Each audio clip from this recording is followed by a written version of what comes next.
کشمیر کی 600 سال پرانی پیپر میشی انڈسٹری کے لیے کرسمس کا تہوار میلے سے کم نہیں ہوتا۔ مہینوں پہلے ہی یورپ کے کئی ممالک سے جو آرڈرز کرسمس سے متعلق خوبصورت چیزوں کے ملتے ہیں، پیپر میشی کے تاجر اور دستکار دسمبر تک انہیں بنانے اور ایکسپورٹ کرنے میں مصروف رہتے ہیں۔ کتابوں میں استعمال ہونے والے معیاری کاغذ کو کوٹ کر مختلف چیزیں بنائی جاتی ہیں اور ان پر خوبصورت نقاشی کی جاتی ہے۔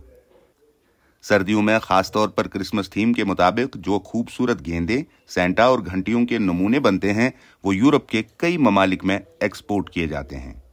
لگ بھگ مجھے لگتا ہے اس سے جڑے ہوں گے 2-3 ہزار آرٹزن ہوں گے جو اس آرٹ کے ساتھ جڑے ہیں، جو باہر کے بائرس ہوتے ہیں یورپین خاص کر،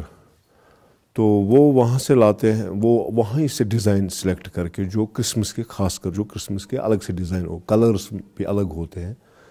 تو وہ وہیں سے مطلب سلیکٹ کر کے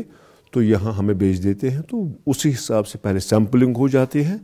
پھر اس کے بعد وہ جو سیمپل پاس ہو جائے گا تو اس کے بعد آرڈرز آ جاتے ہیں۔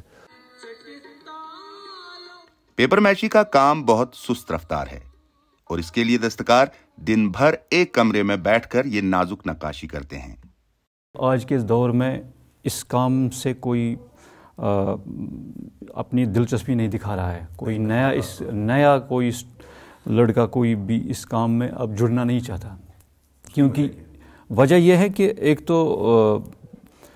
اس میں بہت سارے مشکلات کا سامنا کرنا پڑتا ہے جو کہ آج کل کی جنریشن میں وہ نہیں ہے، وہ پیشنس ان میں نہیں ہے کہ یہ صبر کا کام ہے، یہ بہت صبر کی ضرورت ہے اس کام میں۔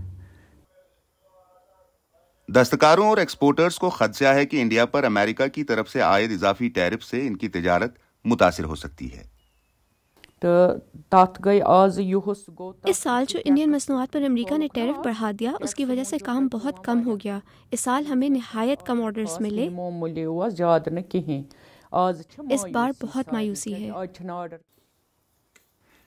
تیز رفتار پروڈکشن اور ٹیکنالوجی کے اس دور میں بھی کشمیر میں ہاتھ سے بنی چیزیں، خاص طور پر پیپر میشی کے پروڈکٹس، دنیا بھر میں استعمال ہو رہے ہیں۔